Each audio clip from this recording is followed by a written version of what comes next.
Assalamu alaikum girls. Hope everybody is fine. Today we are going to start our next question, that is letter writing. I have told you that in your B part of English paper, you are asked a question of letter writing. So today our lecture is about letter writing. This is lecture number 3.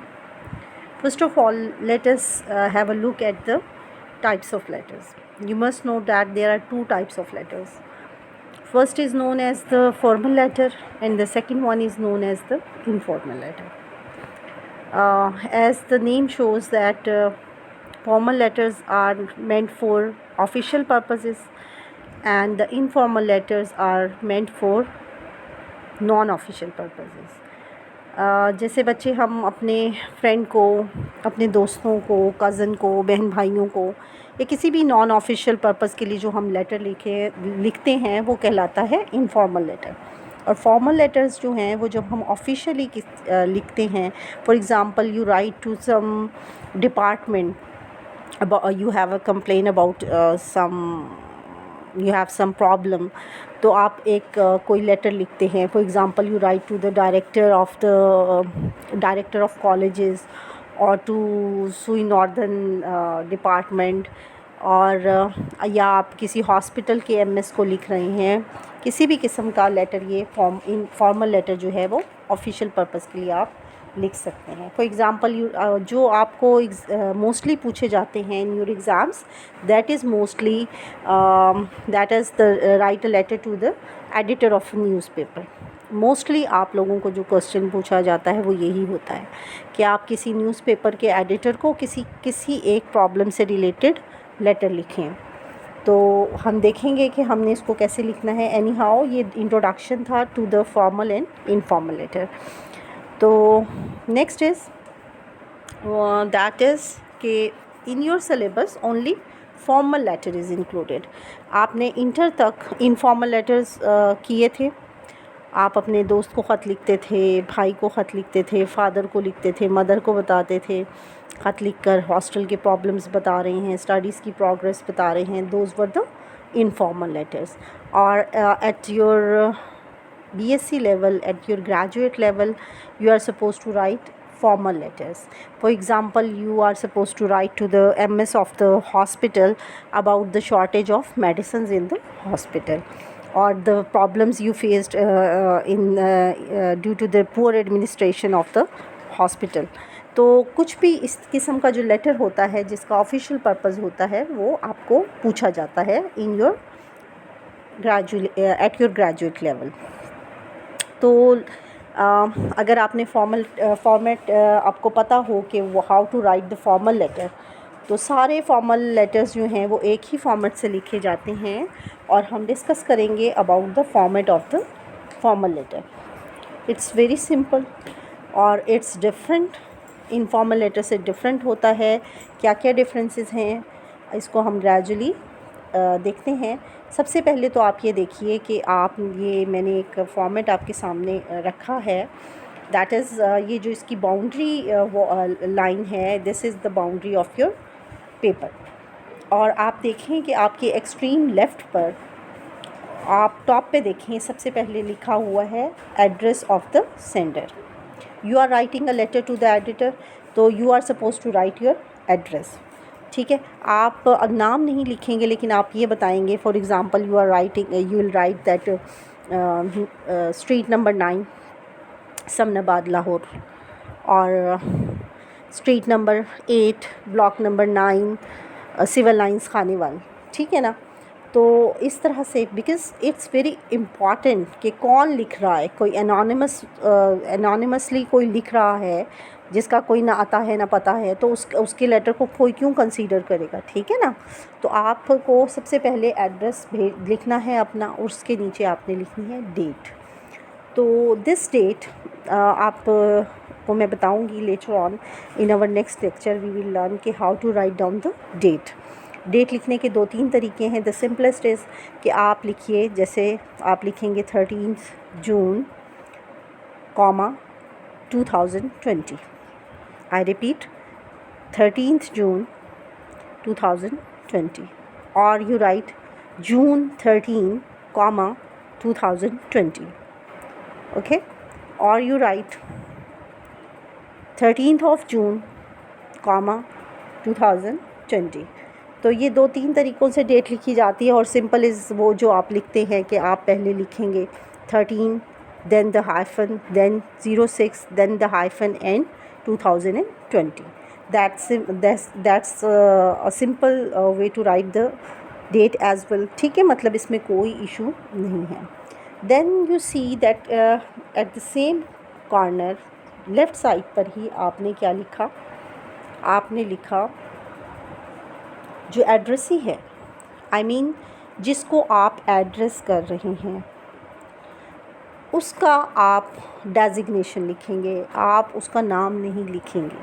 You know the name, even if you know the name, आप कभी भी नाम नहीं लिखेंगे। For example you will write down to the medical superintendent, you will write down the editor, you will write down the director, the secretary, secretary, the additional secretary, whatsoever, जो आप जिसको भी आप एड्रेस कर रहे हैं, और फिर उसके आगे उसका वो डेजिग्नेशन उसका कहाँ है। For example he is the MS of what hospital, director of what department, तो उस डिपार्टमेंट का आप नाम लिखेंगे। फॉर एग्ज़ाम्पल हम ले लेते हैं कि you are writing a letter to the editor of a newspaper और अबाउट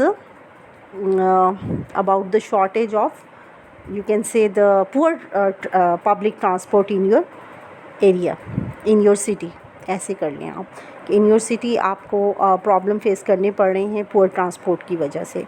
तो अब आप उसमें एड्रेस किसको कर रहे हैं, एडिटर को, दी एडिटर, ठीक है, उसका डेजिग्नेशन एडिटर है। In the next line you are going to write what, the department और द इंस्टीट्यूट, ठीक है, लोकेट करना है आपने कि किस एडिटर को आप लिख रहे हैं। You are writing to the editor of a newspaper, तो न्यूज़पेपर का नाम लिखेंगे। अब ये आपकी अपनी समझ बूझ है। अगर आप चीफ़ एग्जीक्यूटिव को लिख रहे हैं तो किस चीफ़ एग्जीक्यूटिव को लिख रहे हैं, सेक्रेटरी को लिख रहे हैं तो किस डिपार्टमेंट के सेक्रेटरी को लिख रहे हैं। तो at your level you are suppose to be sensible enough to know कि क्या आपने जिसको एड्रेस कर रहे हैं वो कहाँ किस न्यूज़पेपर का है।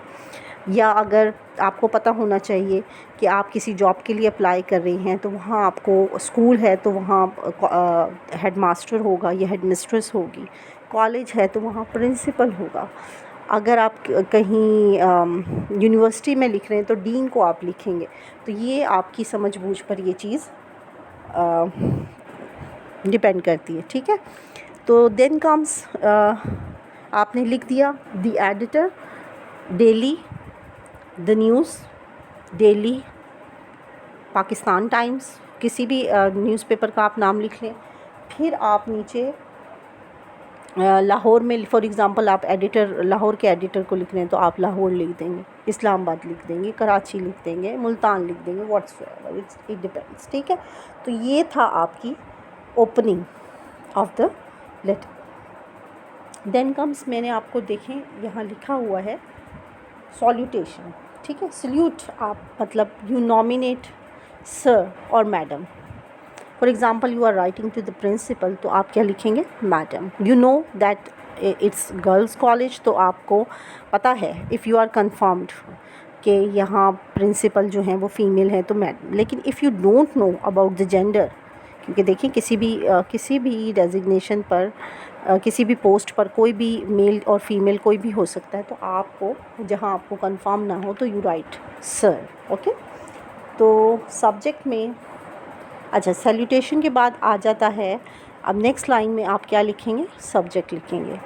और subject is very important, it's very important to know why do we write down the subject. Mostly the problem problem is raised when you don't know what's the purpose of the subject. For example, you are writing to the editor of a newspaper about the shortage of public transport or the issues regarding the public transport in your area. तो पहले आप उसको subject में अपना issue जो है वो थोड़ा हाईलाइट करके बताएंगे कि what's the issue, about what you are going to mentally prepare करने के लिए कि what are you going to talk about. और for example you are writing to the principal of your college, तो you write down the subject, about the fee concession, about the misconduct, about you are writing an apology, whatsoever. Subject जो होता है वो mentally prepare कर देता है letter पढ़ने वाले को कि आगे कंटेंट किस किस्म का आने वाला है। और भी बहुत सारे एडमिनिस्ट्रेटिव प्रॉब्लम्स होते हैं जो सॉल्व हो जाते हैं बिकॉज ऑफ द सब्जेक्ट। तो subject should be very apt and to the point, clear होना चाहिए और उस पता लगना चाहिए सब्जेक्ट पढ़ के कि आप किस इशू पर बात करने वाले हैं। देन कम्स यहाँ आप देखें कि मैंने लिखा है कि सब्जेक्ट के बाद आपकी जो मेन बॉडी या कंटेंट है वो होता है। हम ये देखेंगे कि मेन बॉडी और कंटेंट में आपको क्या क्या इंक्लूड करना होता है और कैसे इसको लिखना होता है। एनी हाउ आज के लिए आप सिर्फ इतना देखें कि आपने इसके बाद मेन बॉडी और कंटेंट को इंक्लूड करना है कि मेन बॉडी क्या है कि you are going to talk about the write about the subject, जो भी आपने सब्जेक्ट ऊपर मेंशन किया है उसके बारे में आप इस मेन बॉडी में लिख देंगे। फिर जनाब अब आपने लेटर अपना कंप्लीट कर लिया। Next comes the closing of the letter. Closing is very important as well, जैसे कि उसकी ओपनिंग या बिगिनिंग इंपॉर्टेंट है, इसी तरह इसकी क्लोजिंग भी इंपॉर्टेंट है। और क्लोजिंग में भी लोग गलतियाँ करते हैं जैसे कि ओपनिंग में करते हैं। तो आप देखें कि क्लोजिंग में आपने ये क्लोजिंग ऑफ द लेटर नहीं लिख देना, लेकिन मैंने आपको ये सिर्फ बताने के लिए विद इन ब्रैकेट किया है कि this is the closing of the. ये हर लेटर में आपको मेन बॉडी चेंज हो जाएगी लेकिन बाकी चीज़ जो है वो आपकी पूरा फॉर्मेट ऐसे ही फॉलो आपने करना है। तो आपने yours truly, yours faithfully, yours sincerely, truly yours कुछ भी करके या simply regards, you can write down regards, that's it.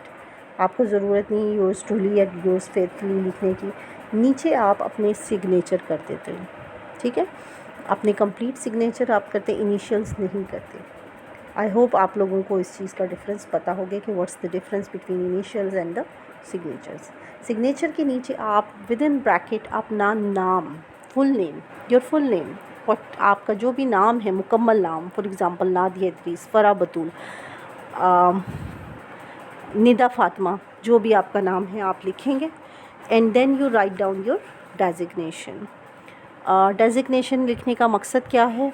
अच्छा एक और चीज़, डेजिग्नेशन लिखने का मकसद ये भी है, for example if I am writing, being a lecturer, I am writing a letter to my principal or my director, so I would write down my designation, lecturer in English. Okay, I'm writing as a committee member.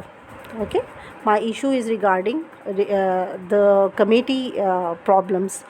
तो मैं जो हूँ यहाँ मैं lecturer in English नहीं लिखूँगी। I would write down what member of the committee. Okay अच्छा, आप स्टूडेंट भी हैं, आप एक जगह पे जॉब भी करते हैं, आपका कोई और भी डेजिग्नेशन हो सकता है विच वेरीज़ फ्रॉम, मतलब आप ये देखें ना कि कॉन्टेक्स्ट के हिसाब से चेंज हो जाता है आपका designation. But you are writing about the transport problems in your area, तो आप यहाँ एज लिखेंगे रेजिडेंट ऑफ। आपने जिस भी एरिया का प्रॉब्लम डिस्कस किया है तो आप उसका एक रेजिडेंट बन के बात कर रहे हैं ना, उधर आप स्टूडेंट बन के तो बात नहीं कर रहे, ठीक है ना, या कमेटी मेंबर बन के बात नहीं कर रहे। आप बात कर रहे हैं कि you have a problem as a resident of this area, ठीक है ना। तो you will write down that designation, या अपना वो तारुफ लिखेंगे कि मैं यहाँ का रेजिडेंट हूँ, इस एरिया का रेजिडेंट हूँ या इस एरिया का काउंसलर हूँ, व्हाट्सोएवर। तो ये चीज़ आपने इन चीज़ों का ख्याल करना है। इन्हीं चीज़ों से आप, ये कॉमन सेंस की बातें हैं और इन्हीं चीज़ों से आपका लेटर जो है यू विल सीक मार्क्स, ठीक है। तो ये था about the format of the letter. In our next lecture we are going to discuss do and do nots in formal letters, कि क्या चीज़ आपको करनी चाहिए और क्या चीज़ आपको नहीं करनी चाहिए। It will be a very short lecture Indeed, लेकिन इंशाल्लाह इसको हम नेक्स्ट टाइम देखेंगे ताकि आप अपनी लेटर राइटिंग को इम्प्रूव कर सकें। So this is all for today.